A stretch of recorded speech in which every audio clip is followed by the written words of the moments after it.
Hi hello guys, ಎಲ್ಲರೂ ಹೇಗಿದ್ದೀರಾ? ಎಲ್ಲರೂ ಚೆನ್ನಾಗಿದ್ದೀರಾ ಅಂದ್ಕೊಂಡಿದ್ದೀನಿ. ನಾನು ನಿಮ್ಮ ಕುಮಾರ್. ಏನಂದರೆ ಇವತ್ತು ನಾವು ಚಿಕನ್ ಕಬಾಬ್ ಈಸಿಯಾಗಿ ಟೇಸ್ಟಿಯಾಗಿ ಯಾವ ಥರ ಚಿಕನ್ ಕಬಾಬ್ ಮಾಡೋದು ಅಂತ ನಾನು ನಿಮಗೆ ತೋರಿಸ್ತೀನಿ. ನೋಡ್ಬೋದು ನೋಡಿ, ಚಿಕನ್ ಫಸ್ಟಿಗೆ ನೀಟಿಗೆ ತೊಳೆದಿಟ್ಕೊಂಡಿದ್ದೀನಿ ಚಿಕನ್ನು. ಮತ್ತು ಇಲ್ಲಿ ಶುಂಠಿ ಬೆಳ್ಳುಳ್ಳಿ ಹಾಕಿ ಕುಟ್ಕೊಂಡಿದ್ದೀನಿ, ಕುಟ್ಬಿಟ್ಟು ಇಟ್ಕೊಂಡಿದ್ದೀನಿ ಕುಟ್ಟಾಣಿಯಲ್ಲಿ. ಸೊ ಇದು ಶುಂಠಿ ಬೆಳ್ಳುಳ್ಳಿ, ಅದನ್ನು ಕುಟ್ಟಿರೋ ಅಂಥ ಶುಂಠಿ ಬೆಳ್ಳುಳ್ಳಿನ ಹಾಕ್ಕೊತಾ ಇದ್ದೀನಿ ಫಸ್ಟಿಗೆ. ನೋಡ್ಬೋದು ನೀವು, ಒಂದು 2 ಸ್ಪೂನಷ್ಟು ಶುಂಠಿ ಬೆಳ್ಳುಳ್ಳಿ ಹಾಕ್ಕೊತಿದ್ದೀನಿ. ಅದಾದಮೇಲೆ ನಾನು ಇದಕ್ಕೆ ಪೆಪ್ಪರ್ ಪೌಡರ್ನ ಹಾಕ್ಕೊತಾ ಇದ್ದೀನಿ. ಸ್ವಲ್ಪ ಟೇಸ್ಟ್ಗಷ್ಟೇ ಸ್ವಲ್ಪ ಪೆಪ್ಪರ್ ಪೌಡರು, ಮತ್ತು ಅದಕ್ಕೆ ಸ್ವಲ್ಪ ಖಾರದ ಪುಡಿ. ಖಾರ ಬೇಕಿದ್ದರೆ ಖಾರದ ಪುಡಿ ಹಾಕ್ಕೊಡ್ಬೋದು, ಇಲ್ಲ ನಮಗೆ ಖಾರ ಕಮ್ಮಿ ಬೇಕು ಅಂದವರು ಖಾರದ ಪುಡಿನ ಸ್ಕಿಪ್ ಮಾಡ್ಬೋದು.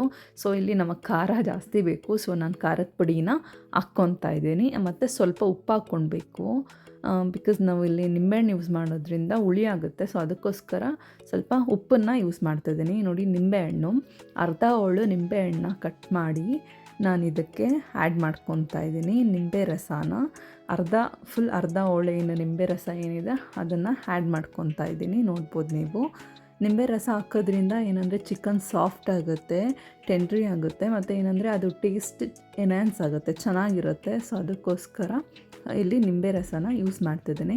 ಜೊತೆಗೆ ಸ್ವಲ್ಪ ಕಸ್ತೂರಿ ಮೇಥಿ, ನಾನು ಇಲ್ಲಿ ಮನೆಯಲ್ಲೇ ಇರೋದ್ರಿಂದ ಕಸ್ತೂರಿ ಮೇಥಿ ನಾನು ಇದನ್ನು ಸ್ವಲ್ಪ ಹಾಕ್ಕೊತಾ ಇದ್ದೀನಿ.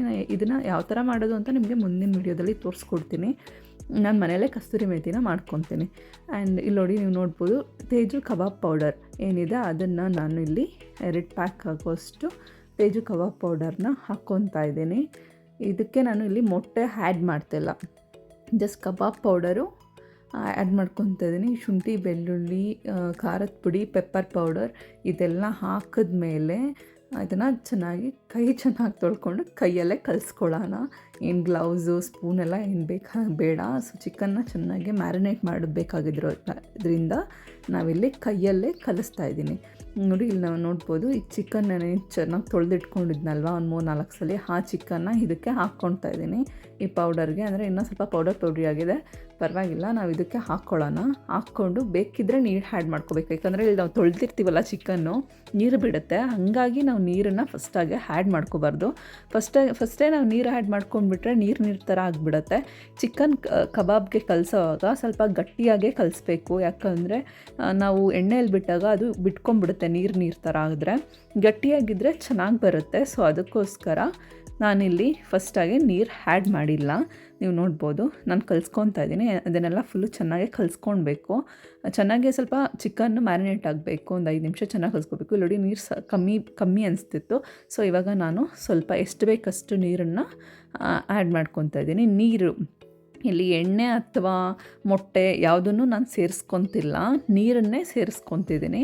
ನೀವು ನೋಡ್ಬೋದು, ನೀರು ಹಾಕ್ಬಿಟ್ಟು ಚೆನ್ನಾಗಿ ಕಲಿಸ್ಕೊಳ್ಬೇಕು. ಒಂದು 2 ನಿಮಿಷ, ಒಂದು 5 ನಿಮಿಷ ಚೆನ್ನಾಗಿ ಕಲಿಸ್ಬೇಕು.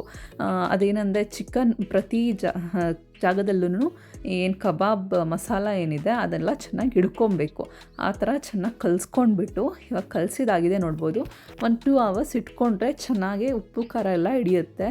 ಇಲ್ಲಾಂದರೆ ಒಂದು ಅರ್ಧ ಗಂಟೆ ಇಟ್ಬಿಟ್ಟು ನಾವು ಎಣ್ಣೆಗೆ ಬಿಟ್ಕೋಬೋದು. ನೋಡಿ, ಎಣ್ಣೆ ಚೆನ್ನಾಗಿ ಕಾಯಿಸ್ಬಿಟ್ಟು ನಾವು ಕಬಾಬನ್ನ ಕಲಸಿರೋ ಅಂಥದ್ದೇನಿದೆ ಅದು ಮ್ಯಾರಿನೇಟ್ ಆಗಿರೋದನ್ನ ನಾವಿಲ್ಲಿ ಎಣ್ಣೆಗೆ ಬಿಡ್ತಾಯಿದ್ದೀವಿ. ನೋಡ್ಬೋದು ನೀವು, ಯಾವುದೇ ರೀತಿಯಾದಂಥ ಇದೇನು ಚಿಕನ್ ಕಲಸಿರೋದಿದೆಯಲ್ಲ, ನೀರಲ್ಲಿ ಕಲಸಿದ್ರೆ ಬಿಟ್ಕೊಂಡ್ಬಿಡುತ್ತೆ ಎಣ್ಣೆಯಲ್ಲಿ ಅಂತೆಲ್ಲ ಹೇಳ್ತಾರೆ. ಯಾವುದೂ ಇಲ್ಲ, ಏನೂ ಇಲ್ಲ. ನೋಡ್ಬೋದು ನೀವು, ಏನು ಬಿಟ್ಕೊಳ್ತಿಲ್ಲ. ನೋಡಿ, ನೀಟಿಗೆ ಫ್ರೈ ಆಗಿದೆ. ನೋಡಿ, ಒಂಚೂರು ಕೂಡ ಬಿಟ್ಕೊಂಡಿಲ್ಲ, ನೀಟಿಗೆ ಚಿಕನ್ಗೇನಿದೆ ಇಟ್ಕೊಂಡಿದೆ.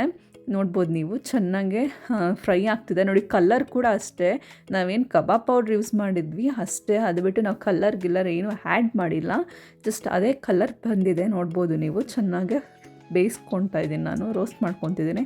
ಇದನ್ನು ಆಯಿಲಲ್ಲಿ ಮಾಡ್ತಿರೋ ಕಬಾಬ್ ಆಗಿದ್ರೋದ್ರಿಂದ ಆಯಿಲ್ ಕಬಾಬ್ ಅಂತಲೇ ಹೇಳ್ಬೋದು. ಇಲ್ಲಾಂದರೆ ಶಾಲೋ ಫ್ರೈ ಕೂಡ ಮಾಡ್ಕೊಳ್ಬೋದು, ನೋ ಪ್ರಾಬ್ಲಮ್.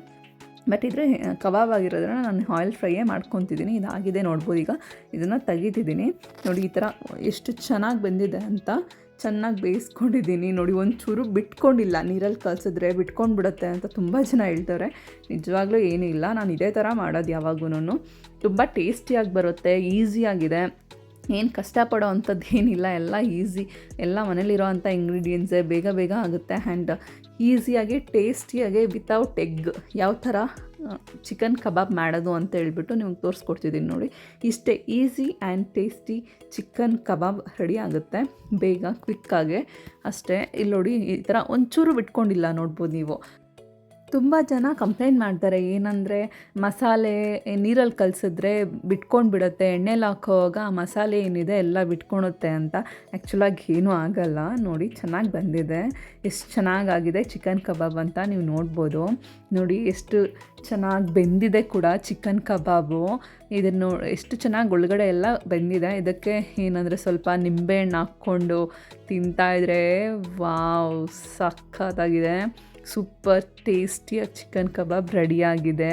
ನೀವು ಕೂಡ ಮನೇಲಿ ಟ್ರೈ ಮಾಡಿ. ಇದ್ರ ಜೊತೆಗೆ ಒಂದು ಸ್ವಲ್ಪ ಕರಿಬೇವು ಫ್ರೈ ಮಾಡಿರೋದು ಮತ್ತು ಮೆಣಸಿನ್ಕಾಯಿ ಹಾಕ್ಕೊಂಡು ತಿಂತಿದ್ರಂತೂ ಸೂಪರಾಗಿದೆ. ಏನಂದರೆ ನಂಗೆ ಸ್ವಲ್ಪ ಸ್ಪೈಸಿ ಅಂದ್ರೇ ಇಷ್ಟ, ನಾನು ಸ್ವಲ್ಪ ಖಾರ ಜಾಸ್ತಿ ತಿಂತೀನಿ, ಸೊ ಅದಕ್ಕೆ ನಂಗೆ ಮೆಣಸಿನ್ಕಾಯಿ ಇರಬೇಕು. ಸೊ ಹೆಂಗಿತ್ತು ಅಂತ ನೋಡಿದ್ರಲ್ಲ ಚಿಕನ್ ಕಬಾಬ್ ಈಸಿಯಾಗಿ ಮಾಡೋದು. ನೀವು ಕೂಡ ಮನೇಲಿ ಟ್ರೈ ಮಾಡಿ, ಹೇಗಾಯಿತು ಅಂತ ಹೇಳಿ ಕಮೆಂಟ್ ಮಾಡಿ, ಲೈಕ್ ಮಾಡಿ, ಕಮೆಂಟ್ ಮಾಡಿ, ಸಬ್ಸ್ಕ್ರೈಬ್ ಮಾಡಿ. ನನ್ನ ಚಾನಲ್ @ಹೇಮಾಕುಮಾರ್129 ಚಾನಲ್ನ ಸಬ್ಸ್ಕ್ರೈಬ್ ಮಾಡೋದು ಮರಿಬೇಡಿ. Thank you for watching. ಇದೇ ಥರ ನನ್ನ ವೀಡಿಯೋಸ್ನ ಸಪೋರ್ಟ್ ಮಾಡ್ತಾಯಿರಿ, ನೋಡ್ತಾಯಿರಿ.